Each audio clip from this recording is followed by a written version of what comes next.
नमस्कार मित्रांनो, लग्नानंतर होईलच प्रेम या मालिकेच्या आजच्या भागामध्ये आपण पाहणार आहोत की नंदिनी आणि मानिनीने जोरदार चक्कर लढवून काव्याला अखेर पार्थसाठी उपवासाचा डबा घेऊन त्याच्या ऑफिसमध्ये पाठवलेला आहे। तर इकडे ऑफिसमध्ये गेल्यानंतर एक विचित्र असा प्रकार घडलेला आहे की पार्थने काव्याला खिचडी वाढायला तयार केलेलं असतं आणि नेमकंच तेव्हा ती खिचडी वाढत असताना जीवा तिथे पोहोचतो आणि ते दृश्य बघितल्यानंतर त्याला जोराचा धक्काच बसतो आणि पुढं काय होणार आहे ते आपण सुरुवातीपासून बघूयात। नंदिनी मानिनीला सांगते की तुमची थोरली सून तुमच्या थोरल्या मुलासाठी डबा घेऊन ऑफिसला जाणार आहे। तर ते ऐकल्यानंतर मानिनी तर हसूच लागते आणि नाही हे शक्यच नाही आणि काव्या पार्थसाठी डबा घेऊन ऑफिसला हे तर अजिबातच शक्य नाही असं ती म्हणू लागते। तर नंदिनी म्हणते की अहो आई, तुम्ही हसत काय आहे? तर तेव्हा मानिनी तिला म्हणते की अगं नंदिनी, तू बाहेर कोणाला जर सांगितलंस ना तर सगळे हसायलाच लागतील, पण मला मान्य आहे की तू जीवाला ऑफिसला जायला लावलेला आहेस, पण काव्या या सगळ्यासाठी हो म्हणणं म्हणजे मला तर वाटत आहे की देवाला नवस वगैरे बोलावं लागेल किंवा पार्थला उपवास धरावा लागेल असं ती बोलतच असते। इतक्यात नंदिनी तिला म्हणते की हे काय, त्याचीच तर खिचडी शिजत आहे ना। तर तेव्हा मानिनी तिला म्हणते की अगं नंदिनी, तुझं काहीतरी गैरसमज होत आहे, पार्थ उपवास धरत नाही। मला हे मान्य आहे की पार्थ उपवासाच्या पदार्थावरती तुटून पडतो पण उपवास नाही धरत। तर तेव्हा नंदिनी तिला म्हणते की पण आज नक्कीच धरतील। तर मानिनी परत तिला विचारते की आणि तू म्हणत आहेस की काव्या त्याच्यासाठी डबा घेऊन जाईल का ऑफिसमध्ये, आणि हे जरा सगळं काही इम्पॉसिबलच वाटत आहे मला।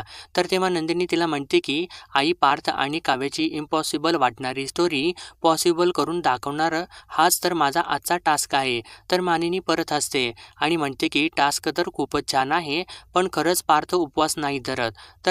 तर तेव्हा नंदिनी म्हणते की अहो आई, तुम्हाला माहिती आहे की पार्थ उपवास नाही धरत, आता ते मला सुद्धा कळलेलं आहे, पण काव्याला कुठं माहिती आहे की पार्थ उपवास नाही धरत आणि आता सगळं काही छान जमून येणार आहे आणि खिचडीच तशी शिजवत आहे ना मी, आता तुम्ही बघतच राहाल। असं बोलल्यानंतर मानिनी हसत तिथून निघून जाते आणि नंदिनी खिचडी बनवू लागते। तर आता दुसरीकडे जीवा ऑफिसला जायसाठी छान असा तयार होत असतो आणि त्यानंतर तो ऑफिसला जायसाठी तयार होतो आणि परत पार्थने दिलेली चिठ्ठी उघडून बघतो आणि तो खूपच कॉन्फिडंट वाटत असतो। तर आता दुसरीकडे काव्या गडबडीने तयार होते आणि सगळ्या वस्तू घेतल्या आहेत का हे बडबड करत बाहेर येतच असते। इतक्यात समोर नंदिनी येते आणि डायरेक्ट तिच्या हातामध्ये डबा देते। तर तेव्हा काव्या, अगं ताई, मला तर डबा नको आहे, मी कॅन्टीनमध्ये काहीतरी खाईन, मी काहीतरी मॅनेज करेन असं बोलत असते। तर तेव्हा नंदिनी तिला म्हणते की अगं काव्या, तू मॅनेज करशील, पण पार्थ कसे काय मॅनेज करणार आहेत? हा तुझ्यासाठी नाही तर पार्थसाठी डबा आहे असं ती सांगते। तर तेव्हा काव्या तिला एकदमच म्हणते की पण ताई, मग मी काय करू या डब्याचं? तर तेव्हा नंदिनी तिला म्हणते की अगं काव्या, मी काय करू म्हणजे काय, तू क्लासला चालली आहेस ना, मग जाता जाता तू ऑफिसला जाऊन त्यांना डबा दे। तर तेव्हा काव्या तिला म्हणते की पण आता याच्यामध्ये माझा काही एक संबंध नाही आणि तो डबा परत तिच्या हातामध्ये देत असते। तर तेव्हा नंदिनी म्हणते की अगं काव्या, तू असं का करत आहेस? ते डबा विसरलेले आहेत ना, त्यांना डबा नेऊन दे, एवढंच तर आहे ना। तर तेव्हा काव्या तिला म्हणते की पार्थ डबा विसरले आहेत आणि पार्थ कसे काय डबा विसरले असतील? अगं ताई, भारतातल्या टॉप आर्किटेक्टपैकी एक पार्थ आहेत आणि ते डबा विसरले असं कसं काय शक्य आहे?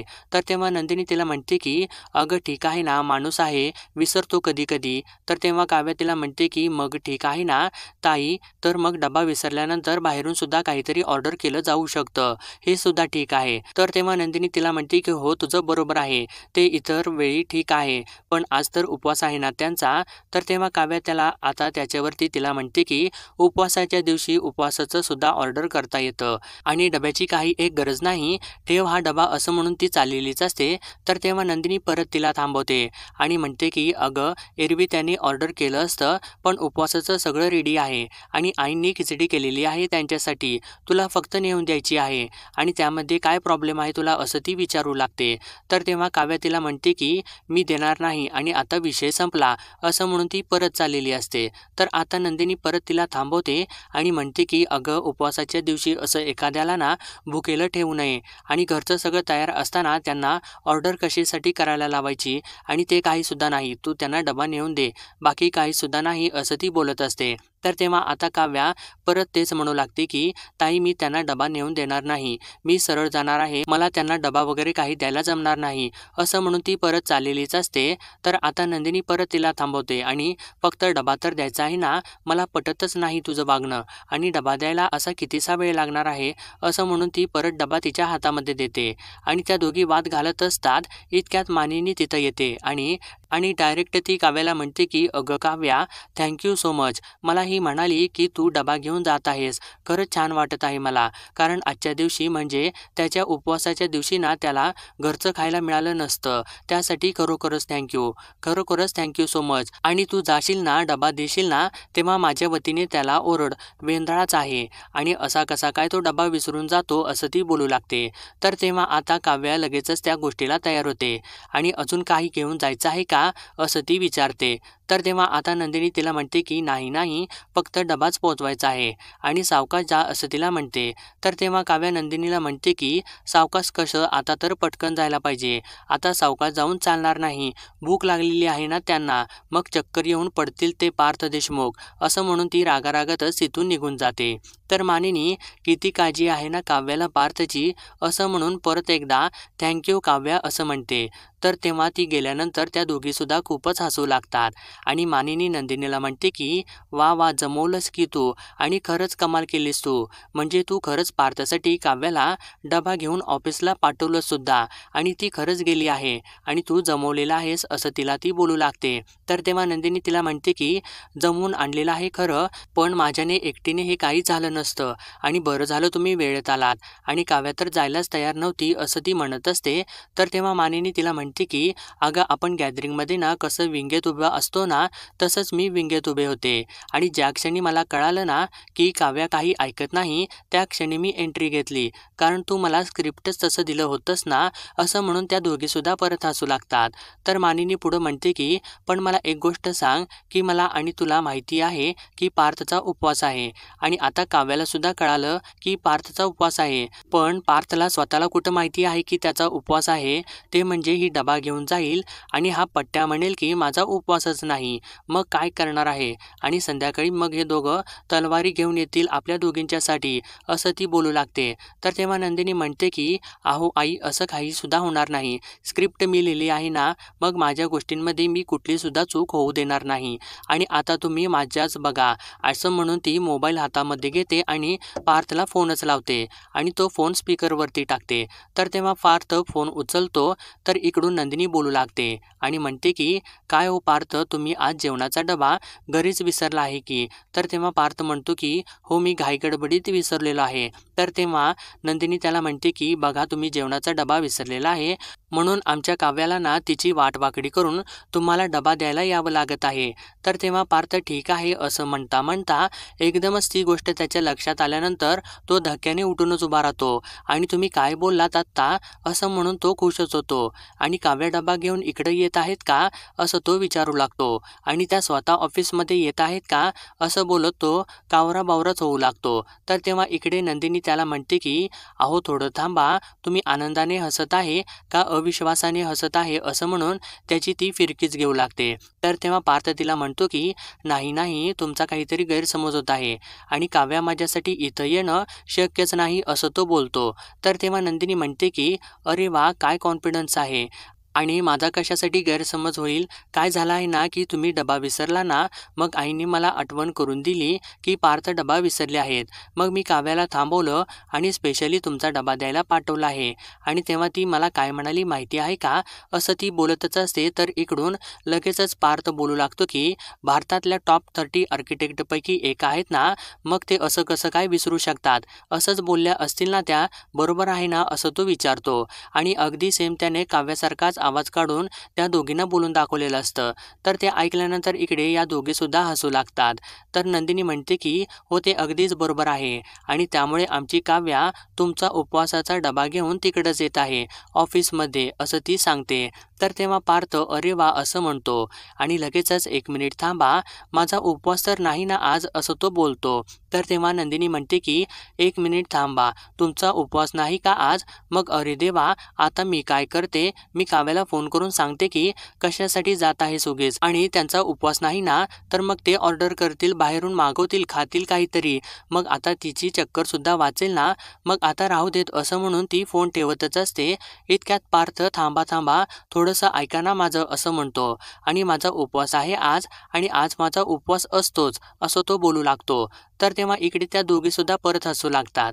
तर पार्थ पुढे म्हणतो की येऊ देत त्यांना. तर तेव्हा नंदिनी म्हणते की असतो ना उपवास, मग तर ठीक आहे, आणि मग आमची काव्या नक्की येईल ऑफिसमध्ये, आणि म्हणू लागतो की आज कुमारी काव्यादेवी स्वतःहून आमच्या भोजनाची व्यवस्था करायला इथं प्रस्थान करत आहेत. हे ऐकूनच आम्हाला परम संतोष मिळाला असं तो म्हणत असतो. तर तेव्हा नंदिनी इकडून त्याला बोलते की अहो संतोष नाही, काव्या येत आहे. तर तेव्हा पार्थ म्हणतो की हो हो काव्या येत आहे ना, मग येऊ देत त्यांना, आणि काव्याच डबा घेऊन ऑफिसला येत आहेत ना, हे ऐकून मला आत्ताच उपवासाच्या फराळाची भूक लागलेली आहे असं तो सांगतो. तर तेव्हा नंदिनी हसते आणि म्हणते की ठीक आहे, थोडा वेळ वाट बघा, काव्या पोहोचतच असेल असं म्हणून ती फोन ठेवून देते.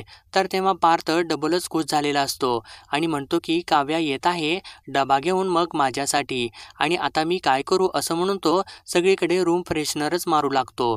तर आता इकडे नंदिनी मानिनी खूपच खुश असतात आणि त्या दोघी हसत असतात. तर तेव्हा मानिनी नंदिनीला म्हणते की अगं नंदिनी, तू तर कमालच केलेली आहेस, आणि हुशार माणसं असतात ना ते काय करतात माहिती आहे का, की समोर आलेल्या संधीचं सोनं करतात, पण जिनियस माणसं असतात ना ती काय करतात माहिती आहे का, की नवीन नवीन संधी निर्माणच करतात, वेगवेगळे डॉट्स असे एकत्र करून मोठी संधी साधतात, आणि तू आज तेच केलेलं आहेस. आणि काय डोकं लढवलेलं आहेस, म्हणजे तू असे वेगवेगळे तुकडे एकत्र करून इतकी अचूक केलेलं आहेस ना की चूक होण्याची काही शक्यताच नाही. तर तेव्हा नंदिनी म्हणते की पण आई, या सगळ्यासाठी ना मला 2 लोकांच्या सोबत खोटं बोलावं लागलेलं आहे, त्याचंच मला वाईट वाटत आहे. तर तेव्हा मानिनी तिला म्हणते की काही वाईट वगैरे वाटून घेऊ नकोस, कारण तू जे काही केलेलं आहेस ना ते चांगल्यासाठीच केलेलं आहेस, त्यामुळे तुझं चुकलं आहे असं मला अजिबात वाटत नाही, आणि मला तर हे काहीच जमलंच नसतं, आणि आजचा दिवस तर खूपच छान आहे, म्हणजे काव्या पार्थसाठी ऑफिसला गेलेली आहे असं ती म्हणत असते. तर त्यानंतर नंदिनी लगेचच म्हणते की आणि खूप दिवसानंतर जीवा आज परत ऑफिसला जाणार आहेत असं ती म्हणत असते. तर तेव्हा मानिनी लगेचच तिला म्हणते की अगं तू काव्याला फोन कर आणि तिला थोडंसं थांबव, कारण जीवा ऑफिसला जातच आहे ना ते माझ्या लक्षातच नाही. तर काव्या बिचारी उगीच उन्हातानाची रिक्षा शोधत बसणार, आणि एकटी कशासाठी, त्यापेक्षा जीवासोबत गाडीमधून जाईल ना ती असं ती म्हणू लागते, आणि तिची खूपच काळजी करू लागते. तर तेव्हा नंदिनी तिला थोडंसं शांत करते आणि म्हणते की अव्वाई, काव्याला रिक्षा शोधू देत, आणि तुम्हीच विचार करा ना, जर काव्या जीवासोबत गेली ना तर मग ती ऑफिसला जाईलच कशासाठी, ती सरळ डबा जीवाकडे सरकवेल आणि त्यांना म्हणेल की हा डबा तुम्हीच पार्थला नेऊन द्या, मग काय फायदा आहे, आणि मग आपला सगळा प्लॅन फ्लॉप होईल असं म्हणून ती हसते. तर तेव्हा मानिनी तिला म्हणते की हो गं, तुझं तर अगदी बरोबर आहे. तर तेव्हा नंदिनी म्हणते की आज काहीसुद्धा चुकणार नाही, सगळं काही मी ठरवलं ना अगदी तसंच होणार आहे. तर तेव्हा मानिनी म्हणते की हो, सगळं काही छानच होऊ देत, आणि हा जीवा राहिला कुठं असं ती म्हणतच असते. इतक्या जीवा छान आवरून खाली येतो, आणि तेव्हा नंदिनी त्याच्याकडं बघतच राहते. तर तेव्हा मानिनी तर त्याची नजरच काढते आणि त्याला म्हणते की तू तर एकदम हँडसमच दिसत आहेस.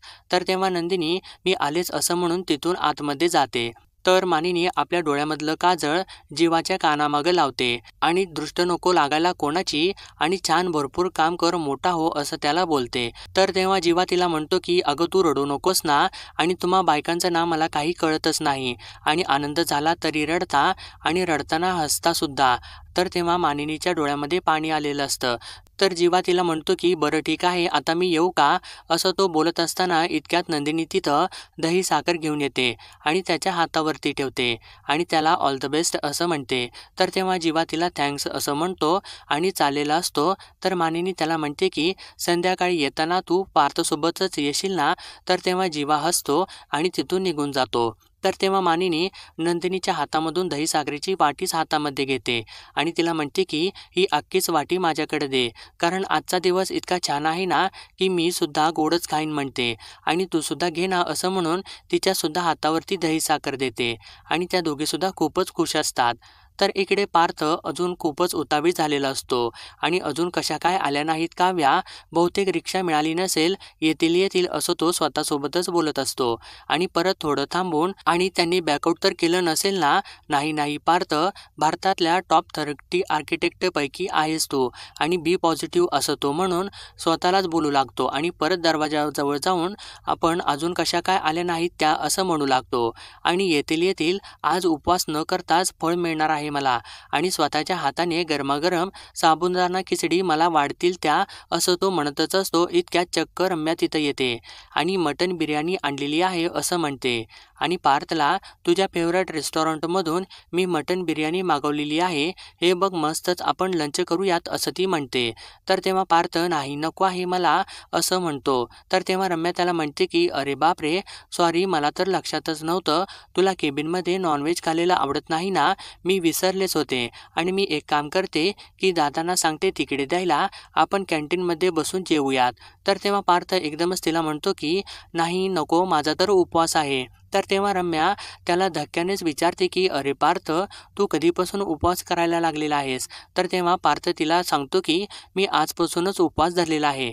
तर रम्याला थोडा धक्काच बसतो आणि ती त्याला म्हणते की बरं ठीक आहे, पण तू फराळाचं तरी काहीतरी खाशीलच ना? तर तेव्हा पार्थ हो असं म्हणू लागतो आणि तिला म्हणतो की घरून डबा येत आहे. तर तेव्हा रम्या त्याला विचारते की पण आत्ता कोण डबा घेऊन येणार आहे? तर तेव्हा पार्थ तिला सांगणारच असतो आणि का असं म्हणून तो थांबतो. तर तेव्हा रम्या त्याला परत विचारते की कोण येत आहे? तर तेव्हा पार्थ काहीच बोलत नाही. म्हटल्यानंतर रम्या म्हणते की मला आत्ताच कळालं की तू खोटं बोलत आहेस. आणि काय रे पार्थ, जाऊ दे आता, तुझा उपवास आहे ना, मग मी आलेच असं म्हणून ती तिथून बाहेर जाते. तर तेव्हा पार्थ परत स्वतःसोबत बोलू लागतो आणि म्हणतो की येतील काव्या. तर आता इकडे बाहेर आल्यानंतर रम्या फोन लावते आणि बोलू लागते की लेले फूड्समध्ये लागला आहे ना, मी वसुताईंची मुलगी रम्या बोलत आहे आणि साबुदाणा खिचडी हवी होती आणि उपवासाचं आणखीन काय काय आहे असं ती विचारत असते. तर नेमकं तेव्हा इकडे काव्या तिथं येते आणि पिऊनला दादा पार्थ देशमुखांची खोली कुठली आहे असं विचारते. तर तेव्हा तो पिऊन इथून सरळ जायचं आहे असं तिला सांगतो आणि तिथून लगेचच तो सुद्धा निघून जातो. तर तेव्हा काव्या पार्थच्या खोलीकडे जाऊ लागते. तर इकडे रम्या फोनवरती बोलत असते आणि तिचं लक्ष काव्याकडे नसतंच. तर तेव्हा काव्या इकडे पार्थच्या रूमकडे निघून जाते आणि रम्या फोन ठेवल्यानंतर तिच्या विरुद्ध दिशेने बाहेर जाते आणि जात असते. तर तेव्हा चक्क समोरून जीवा तिला आलेला दिसतो आणि त्याला बघितल्यानंतर ती जीवाला थांबवते आणि अरे जीवा, तू इथे कसा काय आलास असं त्याला म्हणते. तर आता इकडे मित्रांनो, काव्या अखेर पार्थच्या रूममध्ये येते आणि त्याला आत येऊ का असं रागातच विचारते. तर तेव्हा पार्थ तिला हो असं म्हणू लागतो आणि इकडे कसं काय आलात असं तिला विचारतो. तर तेव्हा काव्या त्याला म्हणते की काय करणार, देशमुखांचं बाळ उपाशी होतं ना? तर तेव्हा पार्थ बाळ असं म्हणून स्वतःच हसू लागतो. तर तेव्हा काव्या त्याला ओरडते आणि म्हणते की हसू नका, उपवास होता ना म्हणून मला यावं लागलेलं आहे. तर तेव्हा पार्थ तिला विचारतो की म्हणजे माझ्यासाठी तुम्ही आलेला आहे का? आणि बरं झालं तुम्ही आलात, नाहीतर माझा उपवास मोडला असता. आणि या या बसा असं तिला तो म्हणू लागतो. तर तेव्हा काव्या त्याला म्हणते की मी इथं बसायला आलेले नाही, हा घ्या डबा असं म्हणून ती डबा टेबलवरतीच ठेवते आणि तेव्हा तिचं लक्ष रम्याने ठेवलेल्या बिर्याणीकडे जातं. तर तेव्हा ते बघितल्यानंतर काव्याला तर धक्काच बसतो आणि ती पार्थला लगेचच विचारते की हे काय आहे, ही बिर्याणी इथे कशी काय आली? आणि ती भडकूनच त्याला बोलू लागते की बिर्याणी काय करत आहे इथं तुमच्या टेबलवरती? तुमचा तर आज उपवास आहे ना, कुठल्या प्रकारचा उपवास करता तुम्ही असं ती त्याला म्हणते आणि त्याच्या अंगावर जाऊन नक्की उपवास आहे ना तुमचा असं विचारू लागते. तर तेव्हा पार्थ हो हो असं तिला म्हणत असतो आणि उपवास आहे माझा असं बोलतो. तर तेव्हा काव्या खरं बोलत आहे ना तुम्ही असं त्याला परत विचारते. तर पार्थ म्हणजे काय असं तिला बोलतो. तर तेव्हा काव्या परत त्याला विचारते की मग ही बिर्याणी इथं कशी काय आली? तर आता बघा इकडे मित्रांनो, रम्या जीवाला सुद्धा विचारते की तू ऑफिसला रिझ्यूम करत आहेस का? तर तेव्हा जीवा तिला हो असं सांगतो आणि बरेच दिवस झालं मी घरीच होतो ना, म्हटलं जॉईन करावं असं सांगतो. तर तेव्हा रम्या खुश होते आणि त्याला म्हणते की अरे वा, हे तर ग्रेटच आहे आणि तुझा डिसिजन तू खूपच छान घेतलेला आहेस आणि मी माझ्यावरूनच तुला सांगत आहे की घरात बसून बसून ना सतत तेच तेच विचार येत असतात डोक्यामध्ये आणि अक्षरशः वेड लागल्यासारखंच होतं आणि खरोखरच मी हॅपी आहे की तू हा डिसिजन घेतलेला आहेस आणि आता ना तू तुझ्या नको असलेल्या लग्नामधून जरा डायव्हर्ट होशील आणि शिवाय मी सुद्धा जॉईन केलेला आहे ना, त्यामुळे सगळे मिळून मस्त धमाल करूयात. आणि पिकनिक वगैरे सुद्धा प्लॅनिंग करून खूप छान काम करूयात. आणि हे पार्थला माहिती आहे का असं ती त्याला विचारते. तर तेव्हा जीवा तिला म्हणतो की तोच तर मला म्हणाला होता ये म्हणून, पण आज येत आहे ना हे मी त्याला सांगितलेलं नव्हतं. तर तेव्हा रम्या त्याला म्हणते की बरं झालं तू त्याला नाही सांगितलं, आपण जाऊन त्याला सरप्राईज देऊयात असं म्हणत असते. तर इतक्या जीवाचा फोन वाजू लागतो आणि तो फोन उचलून फोनवरती बोलू लागतो. तर आता इकडे पार्थ काव्याला सांगतो की माझा तर उपवास आहे हे रम्याला माहिती नव्हतं, म्हणून तिने माझ्यासाठी बिर्याणी आणली. पण माझ्या आईला माहिती होतं की माझा आज उपवास आहे आणि माझा उपवास असला ना की आई बरोबर डबा पाठवते, म्हणून तर आज तुमच्याकडून हा खिचडीचा डबा पाठवलेला आहे. पण काय आहे असं बोलतच असतो. तर तेव्हा काव्या त्याला थांबवते आणि बास बास कळालेलं आहे मला की तुमचा उपवास आहे ते. आणि एक कॅसेट सुरू केली ना तुम्ही की सतत तीच वाजत असते आणि तुम्हाला तर सवयच आहे आणि तुमचा उपवास आहे हे मला कळालेलं आहे असं ती बोलत असते.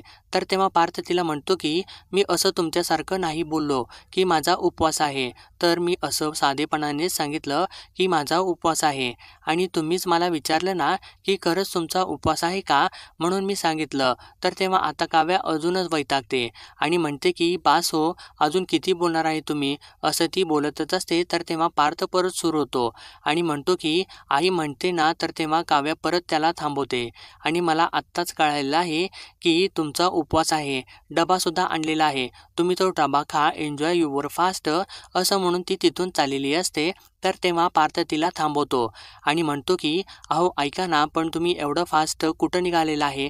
तर तेव्हा काव्या त्याला सांगते की मी क्लासला चाललेली आहे, कारण देशमुखांच्या घरी माझ्या शिक्षणासाठी तुम्ही उभा राहिला होता ना, मग म्हटलं जरा शिकावं म्हणून मी चाललेली आहे असं ती बोलते.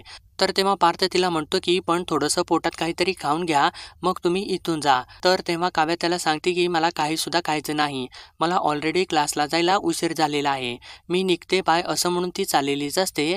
तर तेव्हा पार्थ परत तिला थांबवतो आणि म्हणतो की अहो काव्या, तुम्ही एवढ्या लांबून माझ्यासाठी एवढं काही केलेलं आहे, प्लीज तुम्ही थोडंसं खा ना असं तो बोलत असतो. नाहीतर माझ्या पोटात दुखायचं असं म्हणतो.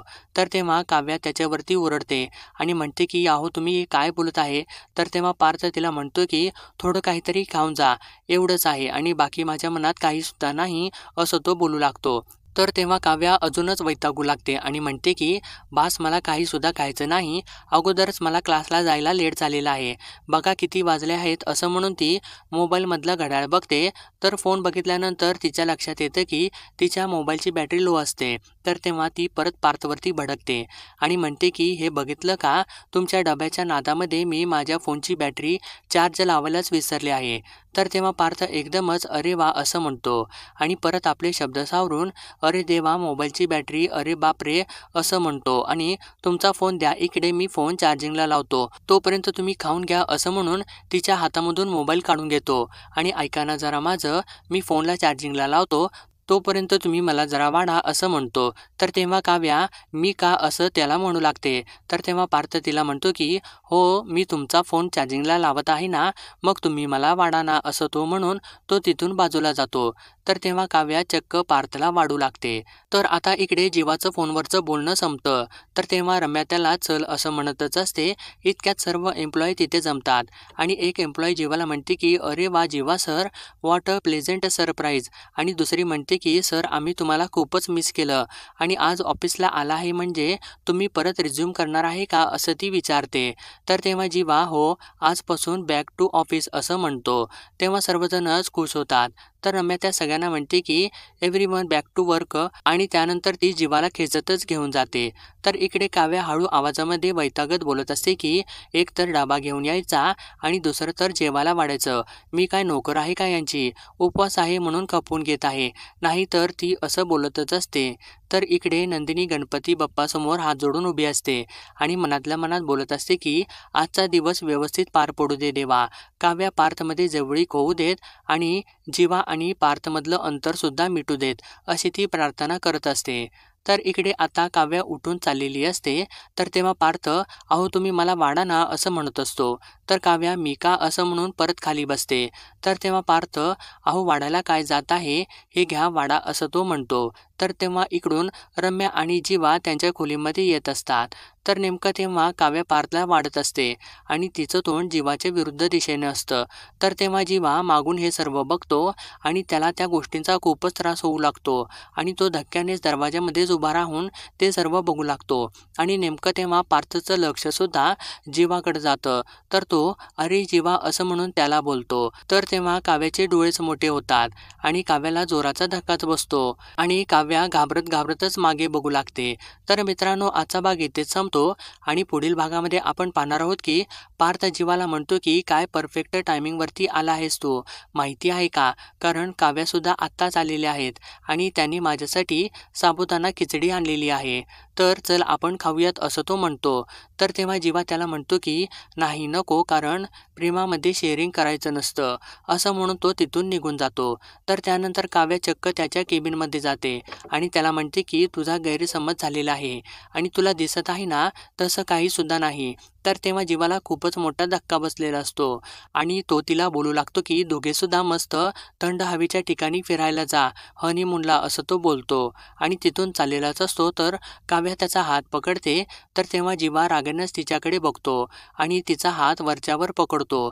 तर पुढील अपडेटसाठी आपल्या चॅनलला सबस्क्राईब करा.